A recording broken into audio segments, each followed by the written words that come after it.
welcome to the Market Dominators Team Real Estate Podcast. Good morning, everybody. My name is John Spaschak, the original Market Dominator and Associate Real Estate Broker at Metro Roberts Realty, and I am here with my co-host and partner, the #1 buyer's agent in Western New York, Mr. Scott Catillus. Hey, everybody. Thanks so much for tuning in. We got some great content for you today, so thanks for tuning in. Yeah, folks, there's been a lot happening. We shared with you a few weeks ago some breaking news that we have partnered with Metro Roberts Realty, which is the fastest growing real estate company in Western New York, and we have just been thrilled about it. Yeah, and we want to share some things that are kind of, I wouldn't say pressing, but the appropriate time to share. But before we do that, we want to share something else with you about what the Market Dominators are doing this evening. So we've had just a crazy good year in 2021, as we've talked about before. Yep. And we want to share with you that this evening we will be honored at the Elite 100 Agents of Western New York at this cool Roaring 20s gala, awards gala. Hosted by Cross Country Mortgage. It's going to be a lot of fun. Yes. Roaring 20s themed. Yeah, and we'll be able to, kind of just network with a lot of other colleagues and and celebrate the fruits of our labor, as you like to say. Yeah. Yes. But before we get started with today's actual show, which is going to cover plumbing, that will be the 5th of the 6 majors in our 6-part series of the 6 majors of a house. Coming to an end here. Yeah. We want to kind of wrap up what's been going on with the move that we made to Metro Roberts Realty. And this move has caused a little bit of, a little stir in the market, if you will, amongst the realtor ranks. And so there has been some information going around as to, why we left and, having other agents speak on our behalf is nothing, never something we want to have happen. So I decided that I was going to produce a video that would stipulate, why we moved. And that way other realtors as well as the consumer could hear directly from us as to why we made this shift in the market. But more than that, I wanted to bring, because we do everything from an educational platform, right? We educate, we advocate, we negotiate, and we dominate. So in that same lane, I produced a video, and what we're going to do is air this video because we feel that this video is extremely helpful to other agents in the market. So we're going to take out about an 8-minute section of the show right now and share this video that is primarily addressed toward real estate agents who we know are watching our podcast.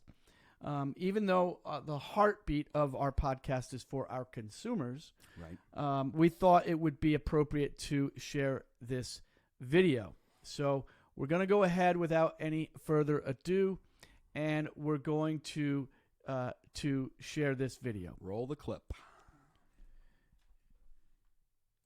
Hi, I'm Realtor John Spaschak, better known as the Market.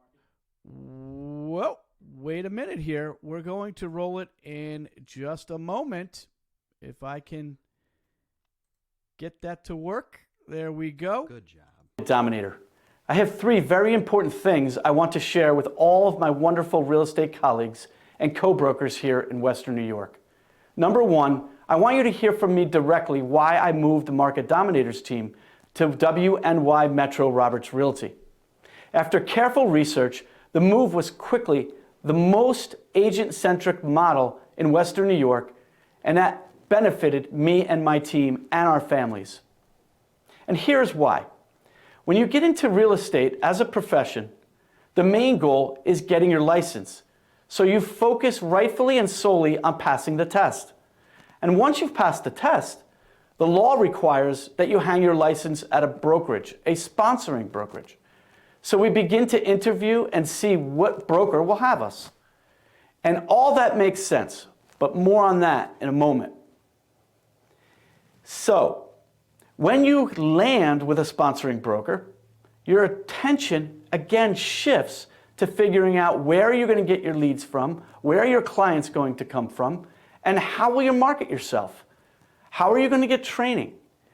And how are you going to manage the transaction? If we're good, we'll quickly become inundated with production, and our focus then shifts again to getting the transaction closed so we can make money. The cycle then repeats itself as we get each new client. But I want to talk to you today about the huge step of choosing your sponsoring broker and why it is so critically important. You see, no one talks to you about broker models or how they have set up and how they affect you. And after all, how would you know? Understanding this is too often missed and too often glossed over. And yet it is so critically important to you and your success and your generational wealth, which is the second reason for the important message that I'm bringing today. I want to give you all an overview of broker models so you can see why it is so important for you and your family. This is not taught in real estate school nor anywhere else. Yet it is critically important to you and your family with a license that you have to transact real estate. It is massively important to you for you to understand that you are responsible for you and your success and the money you will earn as a result. So broker models focus on the business of the brokerage, not the agent. This is not a bad thing. After all, it is America, right? And the brokerage is in business to make money, just like we are. But some other broker models focus on the agent first. And as agents, we ought to evaluate broker models on a scale that measures the difference between broker-centric versus agent-centric. You see, you ought to run your business activity as a business. The IRS certainly treats you as a separate entity in an independent business, shouldn't you? What is the difference then between a broker-centric model versus an agent-centric model? To be quite frank, it is the difference between the brokerage that focuses on their brokerage or focuses on you as an agent. I want to help you discover what a broker-centric model does not want you to know. I started my real estate career over a decade ago under a very broker-centric model. Through hard work, I experienced a lot of transactional success, and after about 18 months, I evaluated my business, and I realized I was being irresponsible. I was giving away thousands of dollars of money that I had created, but I was giving to the brokerage. So that's what caused me to study broker models. I quickly learned I could transact my business under a different model, one that was agent-centric. So I began to search, and I moved my business to an agent-centric model, and that made me tens of thousands of dollars more for me and my family, thus achieving a higher amount of generational wealth. In fact, had I not moved my business to an agent-centric model, over the last 8 years, I would have given away over $500,000. Did you hear that? $500,000. Thankfully, I did not move my business. I did move my business and have experienced a lot of extra money for me and my family. I have gone on more vacations. I've had more earnings to give to my church, to charity, to invest, to save for retirement, and my family's future. So, every few years, I evaluate the broker model playing field here in Western New York, which is the third thing I want to share with you in this message. The results of my research. Hands down, the most agent-centric model that exists in Western New York today is Metro Roberts Realty. As an agent, you will benefit from the following: the best real estate technology platform in the world, a super forward-thinking agency that brings an approach to helping market yourself as an agent through cutting-edge technology and professional video development. A support system that offers in-house services like the professional photography, drone video, and Matterport at drastically reduced prices that no other brokerage offers, period. Top-level training on everything real estate from A to Z. Professional leadership by the area's most well-respected leader and manager in real estate, Neil Garrity. A family atmosphere that focuses on care as the heartblood of the business. Jim and Tammy Roberts give more away and do more for our community than I can shake a stick at. And they have hearts the size of Texas. But for you, they give you a $12,000 cap with no E&O insurance fees, no office dues, no technology fees. That means the most amount of money you give to the brokerage in a year is $12,000. Combine all of these, and you will have found the most agent-centric model brokerage in Western New York. And that is WNY Metro Roberts Realty. If you even are a little bit curious to learn a little more, I would be happy to have a confidential conversation with you for absolutely nothing in return. Simply reach out to me via text or phone at 716-570-3298 or via email at yourelitebroker@gmail.com. You can also get the same confidential conversation with General Manager Neil Garrity or our owner himself, Jim Roberts. Stop giving away generational wealth. I look forward to seeing you soon. Thank you. Well, there you have it, folks. So what's your take on all of that, Mr. Number One Buyer's Agent in Western New York, Scott Catillus? So, John, I'll tell you what. Speaking super frankly, and just having gone through it just 3 years ago, getting my license, it's funny how, like you said, there's a lot of emphasis on obviously doing your course with the state. Passing the test. You focus on the test, which is a lot of real estate law, a lot of legal terms that you'll need to know that can be used in the field, but a lot of it, honestly, probably not. And that's it. You get the license and you're like, go for it, right? And everybody just then kind of more or less, I feel, picks the company that they've either seen the most signs out in the yards, or maybe they have somebody that like encouraged them to get their real estate license, and so they just go with that person, which isn't inherently wrong. That's what I did with you, right? But in the same token, you have multiple times, as you said in the video, reevaluated your business and said, hey, where we're at now is different than when we were at several years ago. Let's take a look and let's reevaluate. Does the current place that we're at still make sense? Does that real estate company have the same model that benefits us in the market? Exactly. And a lot of agents, they just sign up with a place and they have no idea. And much like when you're working a normal job where you're hired, you don't always stay at that job for your life. You look and see what else is out there, and sometimes you get a little better offer and you go with that new place. Not you bad. should run your real estate activity as a business. Absolutely. Because that's the way the IRS treats you. Yeah. You're a separate entity as a real estate agent. Yeah.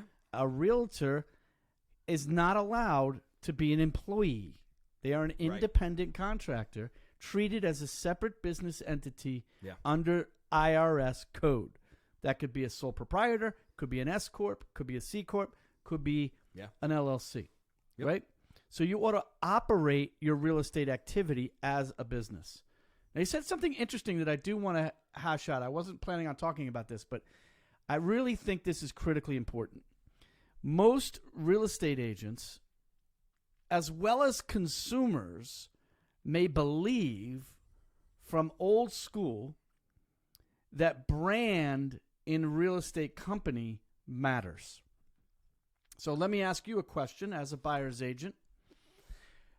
Has your buyers ever come to you and said, Mr. Catillus, we would like to go out and see some houses today, but we really only want to see houses from XYZ Realty Company? Never. Never. That's never happened? Not even once. Oh, my gosh. Not even Shut the once. door. Nope. No way. Doesn't. Not even plays a factor in it. So if you're a buyer, which you need a buyer to have a transaction, brand, real estate company, listing company means how much? Zero. Zero. Means nothing. Realtors, my friends out there, please stop being, someone who lives in fear because you think that you're at XYZ Realty Company and you think it's helping you because of the brand. The brand does zero for you. Nothing. Absolutely nothing. Right.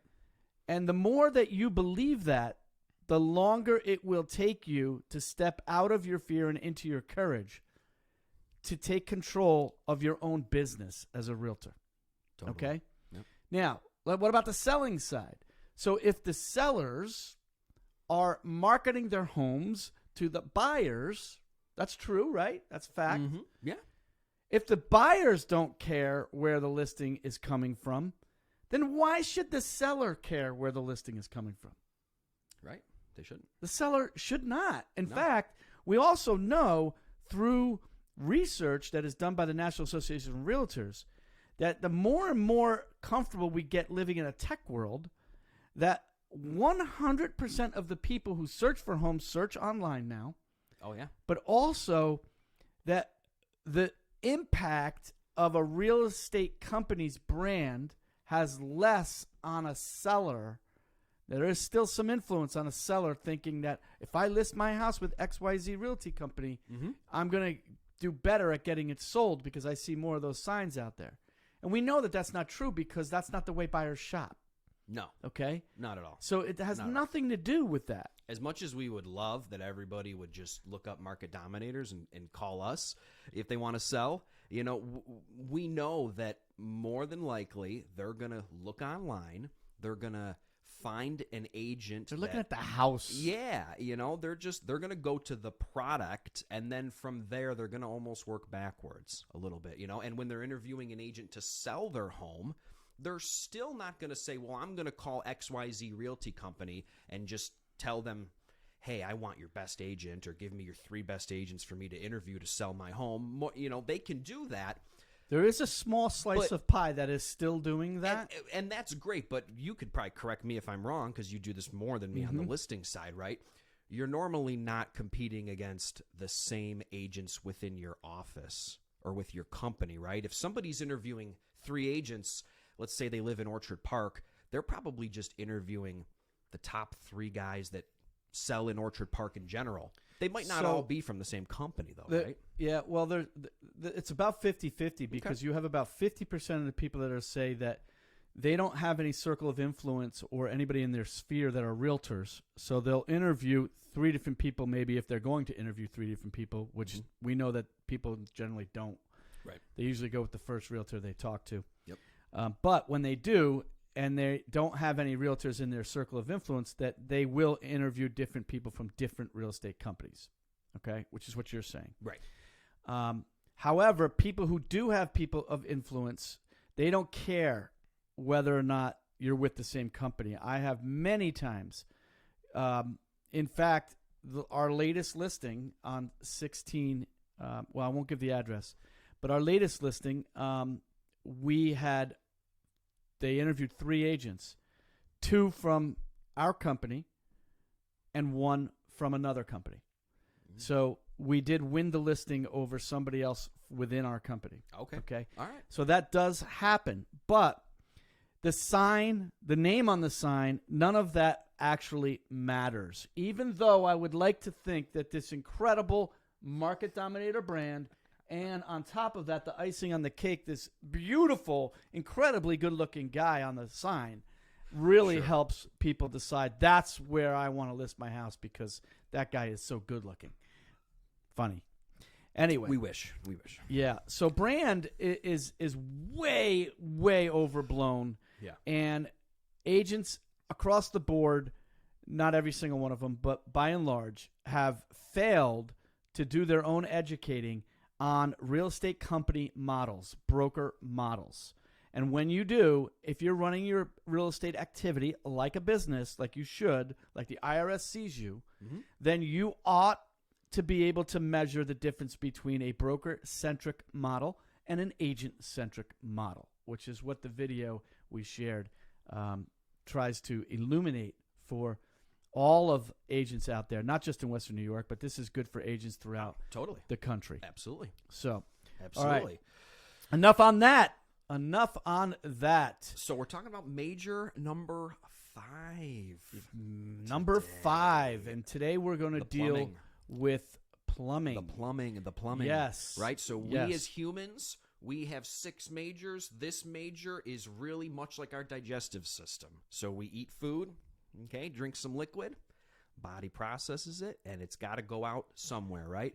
House brings in water. Water goes to the various areas that it needs, whether it's coming out of your sink, your toilet, going into your hot water tank, getting heated up, and then sent out to your shower. But then eventually it all goes down a drain somewhere and goes back out the house. Yes. Right? Yes. And it's important. It's important. Yes. So when it comes to plumbing, you know, people overlook this a lot because it's one of those things that you might have plumbing and you might never have to worry about it for 15, 20 years, right? But then the moment that you have a leak, the moment that suddenly water's not coming to where it's supposed to go, suddenly you're like, oh my gosh, what's happening, right? So we take this as a very, very important part of a house, and it's always, you know, what we can see is in the basement. So when we're doing our autopsy in the basement, we're checking out the plumbing. Wait.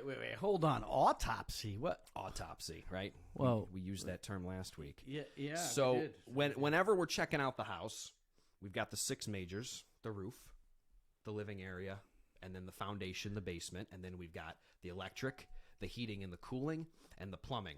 Well, 4 of those, electric, heating and cooling, plumbing, and then obviously the foundation, the basement, are located in the basement underground, right? So when we go through the house, we look outside, we check out the roof, the exterior, and then we look inside. We typically end up finishing in the basement because that's where all the other stuff is. All 3 mechanicals and one of the biggest part of the structure, which is the foundation, basement. Yep. So we really can see more of the human body of the house there So at we call one it the time. autopsy. So we call it the autopsy. We're breaking it down. Yeah. Figuring out what's going on That's inside. good. That's good. I like it. So when it comes to plumbing, right, again, it's overlooked a lot because it's like, hey, the water works. Who cares, right? But there's different types of pipes. There's different types of, obviously, purposes for those pipes. So we have copper. So you can have your good old standard copper, right? Now, if the house was built a while ago or just hasn't been updated in quite a while, you might have galvanized metal, galvanized steel, right, which is not good.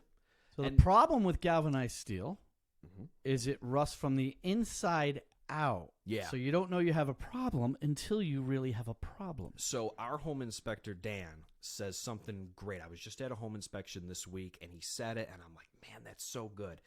When you've got water running through your pipes, okay, think of it like an artery going to your heart, right? And the blood flow going through, right? It's got to flow. It's got to flow. And if that flow gets restricted, what happens? Well, eventually you have a heart attack, right? So when you've got these old galvanized pipes, over time they rust from the inside. So your pipe starts out like this, and then over the years and the years and the decades, it gets smaller and smaller and smaller. And if you ever go into an old home, I mean, right, John? We see these older homes that have had these pipes that are probably 100 years old. and we turn on a sink upstairs, and it's like barely a trickle of water coming out. And here's a test for you that you can do right along with what you're saying, my good man, is if you turn on the hot water, the hot water pipes are going to rust at an exponentially faster pace than the cold water. Yep. So the hot water is always going to be restricted in flow as compared to the cold water. Yeah. So always start with measuring the flow on the hot water. Yep. So you let that run a little bit. If you're not getting good water pressure in your hot water, then that's a dead indication, if you have galvanized pipes, that your pipes have a problem. Yeah. It's going to be an issue. They're corroding from the inside, and because of that, you can't get as much flow going through the pipe, so you've got less water pressure. That's right. Something I'll do, too, is, especially on a second floor, but even if it's just a first floor bathroom, I run like everything. I flush the toilet, I turn on the water, and I run the shower. And I just try to see, like, hey, under maximum load here, which might be very normal use. You might have, somebody using one bathroom here and taking a shower here, and how's the flow? How's the water pressure? Not that that's a huge deal, but it does matter. So you want to just check out, hey, in general, how's the flow of this water? Especially if you have galvanized pipes. Right. And those galvanized pipes, if you go down into the basement and you see them, they're typically a silver color or, sometimes black, but that's not proper. And you'll see the older they get, they'll get this white oxidation on the outside. It almost kind of looks like a corrosion. Really, it is a corrosion. And over time, that's just indication that the pipe is starting to wear from the inside out, and you've got a chemical reaction going on. And so, sometimes you could have moisture in your basement, though, too. Sure, right. That the outside of those pipes could be experiencing a drastic moisture, problem. And they're rusting. And it could oxidize the moisture that is on the outside of those pipes, causing that white, cloudy type spotty color. Yeah. But either way, if you have good. galvanized pipes, there are steps that you should go through to check the water flow. Now, you talked about it will restrict the flow, but does it restrict the pressure? No, it actually constant. Increases the pressure, because if the pressure is constant and you restrict the flow, pressure goes up. The pressure's going to go Pressure goes up. Yep. Behind, earlier down in the line of where the water's coming from. So on those valves, okay, you could bust a leak at one of those valves, especially Absolutely. where you have different types of metal coming in, and fittings on those valves, and then you start having a problem. And if you don't use those valves in a long time on those kind of pipes, when you go to use the valve, that could even cause. Oh yeah, suddenly they break. They haven't been touched in 10 years. Touched, exactly. Right. So galvanized is one type of pipe, and it's pretty common too that you'll see, like, you go into a basement and you'll see where there was galvanized and then it leaked and it got patched in with maybe copper. And so then you'll get kind of like some copper, some galvanized, some copper, some galvanized. That's not perfect either. It's a fix. But those two metals, they react and they start to corrode as well. If they're not done right and they're touching each other, you're going to have a bunch of gook that's going to build up, and they're having a metal reaction, chemical reaction. Chemical reaction, yeah. So again, in a perfect world, that's not great either. It's one of those things that ideally we like to go into a house and not see any galvanized. Mm-hmm.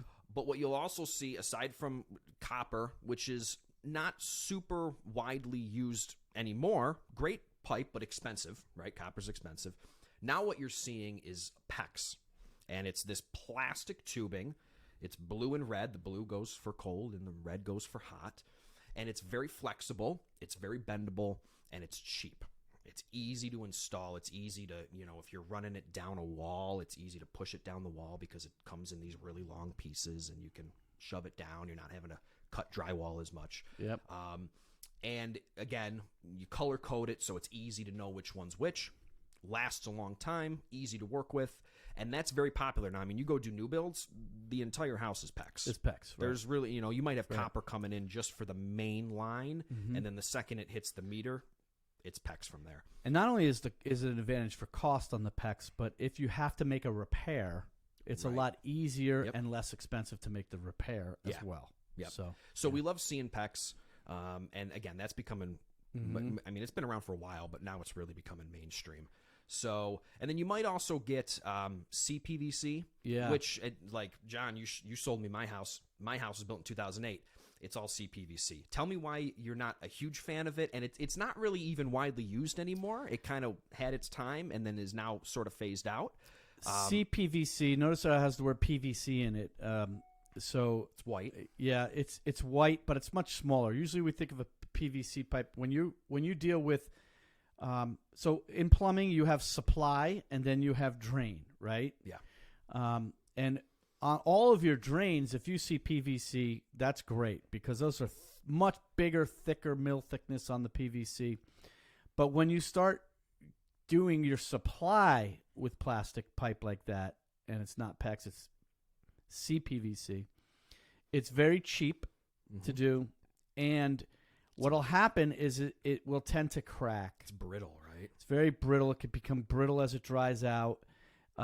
When you put pressure on it at the places where you need to put fittings in, where you're making turns or you have a valve, it doesn't handle that kind of pressure very well, and you'll end up cracking it. And it's not the greatest pipe out there. It's the cheap way to do something. So the PEX is far superior plastic piping over CPVC. Yeah. So we don't like to see PVC.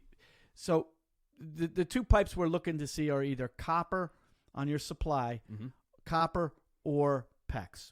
If we're looking at galvanized or CPVC, we have to be more critical of, okay, where is the lifespan on these? How's the functionality currently for that buyer, or a seller if we're taking that house to market, because it's going to come up on a home inspection report. Yep. Those types of things. Yeah. But, and on the drainage, you want to see PVC because, again, that's easier to fix.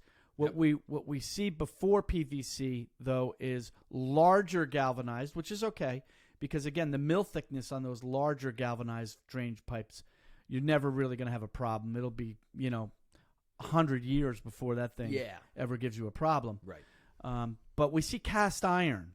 Yep. And cast iron or clay, cast iron or clay can be a problem with drainage. Yep. Okay. And so eventually, when we replace any of those nowadays, it just gets replaced with PVC. Right. And so in all your new builds, you're going to see PVC being drained out to either sewer or septic. Right. And so, guys, if you're experiencing problems in your house where, let's say in general you're flushing your toilet and it seems like it's getting clogged a lot, right? You're just having drainage problems. You might want to check your main sewer line going into your basement and look at, okay, obviously all this water that has come into my house through the supply and gets used now has to go back out, right? So if you're running into problems where things are getting plugged, you've got a really slow drain, you use your sink and then it takes a while for the water to go down, you got to pay attention to those lines that are taking the water away. What's happening with them?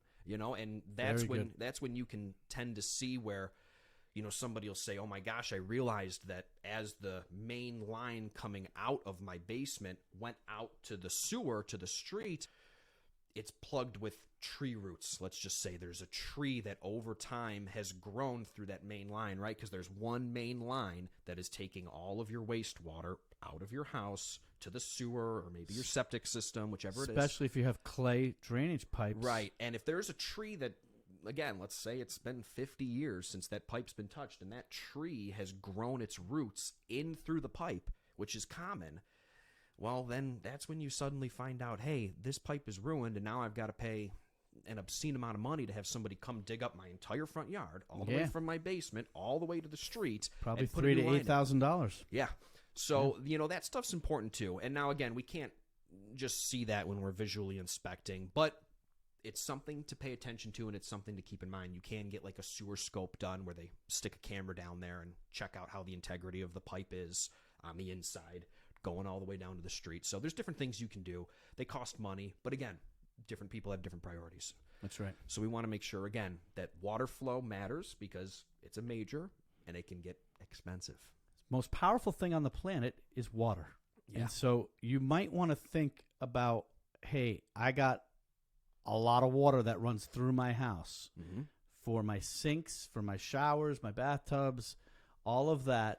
And you want to make sure that your house handles the flow of that water and the usage of that water properly. And that's plumbing. Yep. So there you have it. That is the fifth major that we've been talking about, plumbing.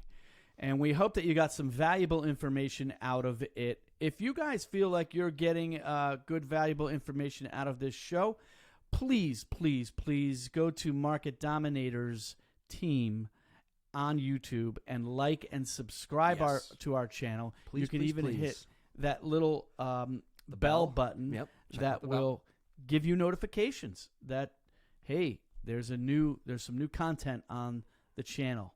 So, but weekly, we've really enjoyed getting into bringing you this Market Dominator Real Estate podcast where we can share valuable information for you to make you a little bit more prepared and empowered to make choices that are the correct, right ones when you're looking at buying or selling a home. And share with your friends. If you know somebody who's getting ready to buy a home, getting ready to sell a home, they want to do a little bit of research and come armed, ready to go to make a big decision, share our videos with them, direct them towards our channel, and then they can feel free, get in contact with us. Got a nice big number right there. We appreciate it. Yes. So without any further ado, we are going to be signing off from the Real Estate Market Dominator Real Estate Podcast. Until next week, go Bills. Go Bills.